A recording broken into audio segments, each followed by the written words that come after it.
The reasoning race, from 2.7% to 53.1% on humanities' last exam.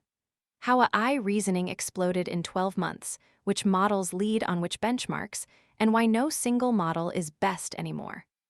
Here are the key numbers. 53.1%, Claude Opus 4.6 on HLEW tools, 20x HLE improvement in 12 months, 5 plus, saturated benchmarks 90%. 0, models that are best at everything. Part 1, Humanities' last exam, the benchmark that humbled AI. In early 2025, Humanities' last exam launched with a simple premise: create a test so hard that I couldn't pass it. The Center for AI Safety and Scale AI recruited nearly 1,000 experts across mathematics, 41%, physics, biology, chemistry, computer science, and humanities to create 2,500 questions designed to be Google-proof, requiring genuine understanding, not information retrieval. The results were sobering. The best models in early 2025 scored in the single digits. GPT-4o managed just 2.7%, and even OpenAI's first dedicated reasoning model could only reach 8%. Human experts, by contrast, score around 90%. Then, over the next 12 months, something remarkable happened. This chart tells the story of the past 12 months. Scores on humanities' last exam went from under 3% to over 53%, a 20x improvement in a single year. The gap to human-level performance has narrowed from 87 points down to 37. The leaderboard evolved rapidly. By January 2026, several models were clustering in the mid-30s.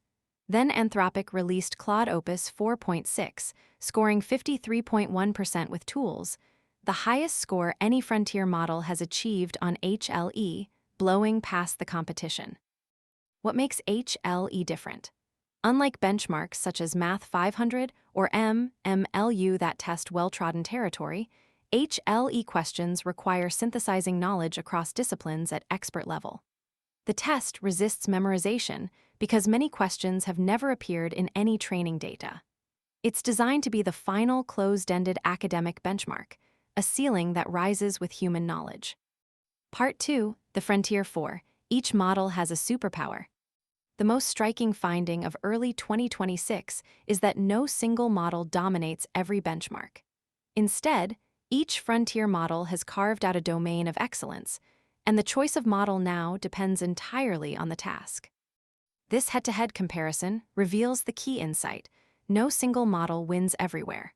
Claude leads on HLE and agentic coding. OpenAI o3 dominates ArcGIS. The era of one model to rule them all is over. Each model has carved out a distinct niche. Claude Opus 4.6 excels at agentic coding and professional work. GPT 5.2 dominates pure mathematics with a 10x jump on frontier math. Gemini 3 Pro leads multimodal science, and o3 sets records on abstract visual reasoning. Specialization, not generalization, is the new frontier. Claude Opus 4.6, the professional's model. Released February 5, 2026, Opus 4.6 introduced several firsts: a 1 million token context window for Opus-class models, adaptive thinking that dynamically adjusts reasoning depth across 4 effort levels, and agent teams enabling multiple Claude instances to collaborate on the same project. Looking at Opus 4.6's benchmark profile, 2 results stand out. ArcGIS i2 improved 83% over the previous Opus, and MRC-RV2 jumped from under 19% to 76%. These aren't incremental gains, they're step changes.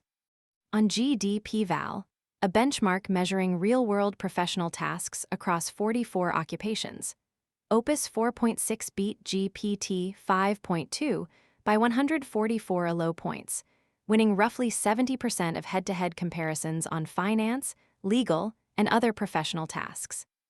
The model also demonstrated its capabilities in 2 dramatic demonstrations. 16 parallel Claude instances autonomously built a C compiler over 2 weeks, consuming 2 billion input tokens, and Opus 4.6 discovered 500-plus zero-day vulnerabilities in open-source code using out-of-the-box capabilities. Claude Opus 4.6 excels on the hardest problems. It shows greater persistence, stronger code review, and the ability to stay on long tasks where other models tend to give up. Michael Truel, co-founder of Cursor. GPT 5.2, the mathematician. OpenAI's model achieved a paradigm shift in math reasoning. On frontier math, 350 unpublished PhD-level problems. It scored over 40% where previous models couldn't break 2%. On the American Invitational Mathematics exam, it achieved a perfect score. GPT 5.2 also showed strong science results, scoring 77% on frontier science Olympiad tasks. Meanwhile, OpenAI o3 crossed the ARC-A-GI1 prize threshold at 87.5%, a historic milestone. But at what cost? Some individual puzzles consumed hundreds of dollars in compute, raising hard questions about the economics of raw intelligence. Part 3, the saturation problem, when tests become too easy. A quieter crisis underlies the benchmark race. The tests that made headlines in 2024 are now functionally obsolete. Math 500, the gold standard for mathematical reasoning, is no longer used for new model releases because most frontier models score above 90%. MMLU, once the Universal Intelligence Test, routinely exceeds 95%. As you can see in the chart, saturated benchmarks, yellow, above 90% threshold, versus frontier benchmarks, green, that still differentiate models. The field is shifting toward harder, contamination-resistant evaluations. This saturation has driven a new generation of harder benchmarks. Humanities' last exam tests expert-level reasoning. Frontier Math targets research-grade mathematics. ARC-A-GI2 tests abstract visual reasoning with an efficiency constraint. Terminal Bench 2 tests agentic coding in real environments. All of these remain well below ceiling, leaving plenty of room to differentiate. ARC-A-GI3, the next frontier. Francois Collett has announced ARC-A-GI3, launching March 25, 2026. It introduces 1,000-plus interactive video game-like environments where AI agents must discover rules through exploration, no instructions provided. This represents a shift from static question answering to dynamic problem-solving that resists memorization entirely. Part 4, the specialization era. Pick your model, pick your strength. The data tells a clear story. The era of a single best model is over. Early adopters are implementing model switching strategies. GPT 5.2 for abstract mathematics, Claude Opus 4.6 for agentic coding and professional work, Gemini 3 Pro for multimodal science, DeepSeek R1 for high-volume budget workloads. As you can see in the chart, models mapped by abstract reasoning strength, x-axis, versus professional work capability, y-axis. Each model occupies a distinct quadrant. OpenAI o3 leads abstract reasoning, Claude Opus 4.6 leads professional tasks. The inference time scaling revolution. The single biggest technical shift of 2026 isn't bigger models, it's smarter thinking. OpenAI's O103 proved that letting models think longer at inference time unlocks capabilities that larger base models cannot achieve.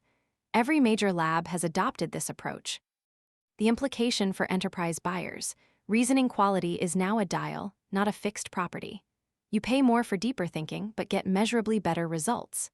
Meanwhile, open source is closing the gap fast. DeepSeek R1 matches O1 on key tasks, and Microsoft's Phi 4, at just 14 billion parameters, rivals models 47 times its size, a remarkable efficiency breakthrough. Part 5, the debate: do benchmarks measure intelligence? The benchmark progress has split AI leaders into three camps: optimists celebrating the numbers, skeptics questioning what they measure, and pragmatists evolving the tests themselves. The pragmatists. Current AI systems lack several critical abilities. They don't do continual learning, they don't have true creativity yet, and they don't do long-term planning and reasoning.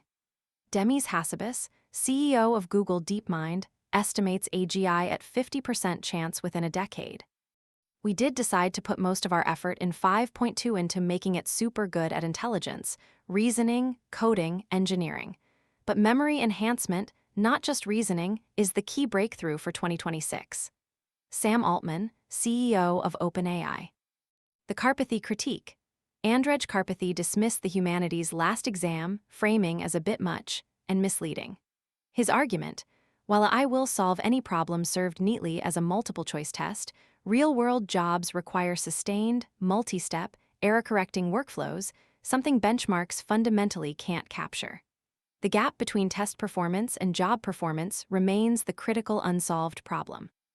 Part 6. The Enterprise Reality, the ROI Gap. For enterprise leaders, the benchmark race raises an uncomfortable question. If AI is getting so much smarter, why aren't the results showing up in the bottom line? This chart captures the enterprise AI paradox. CEO optimism and AI adoption are at all-time highs, but only 14% of CFOs report measurable ROI. The gap between deploying AI and profiting from it is the central challenge of 2026. The numbers paint a stark picture. Over 80% of CEOs are optimistic about AI, yet MIT found a 95% failure rate for enterprise Gen AI projects, no measurable financial returns within 6 months. The companies that do succeed achieve 2.5x higher revenue growth, but they represent only the top quarter of performers. Gartner predicts AI agents embedded in enterprise applications will jump from under 5% to 40% by end of 2026, an 8x increase.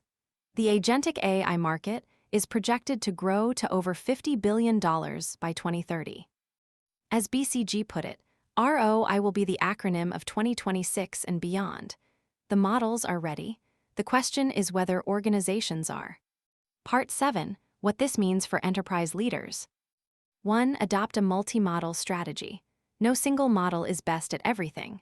Use Claude Opus 4.6 for agentic coding and professional workflows. Use GPT 5.2 for abstract math and research. Use Gemini 3 Pro for multimodal science. Use open-source models, DeepSeek R1, 5.4 for high-volume budget workloads. Model routing is becoming a core competency. 2. Buy reasoning depth, not just speed. Inference time scaling means you can now trade cost for quality. Claude's adaptive thinking, OpenAI's extended reasoning, and Google's DeepThink all let you dial up reasoning for hard problems. Budget for this, the productivity gains on complex tasks justify the per-token premium. 3. Don't chase benchmarks, chase workflows. Karpathy is right. Benchmark scores don't translate directly to job performance. Focus on GDP-Val-style evaluations that measure real-world tasks in your industry, not academic tests. The models that win on HLE may not be the models that win on your specific workflows. Thanks for watching.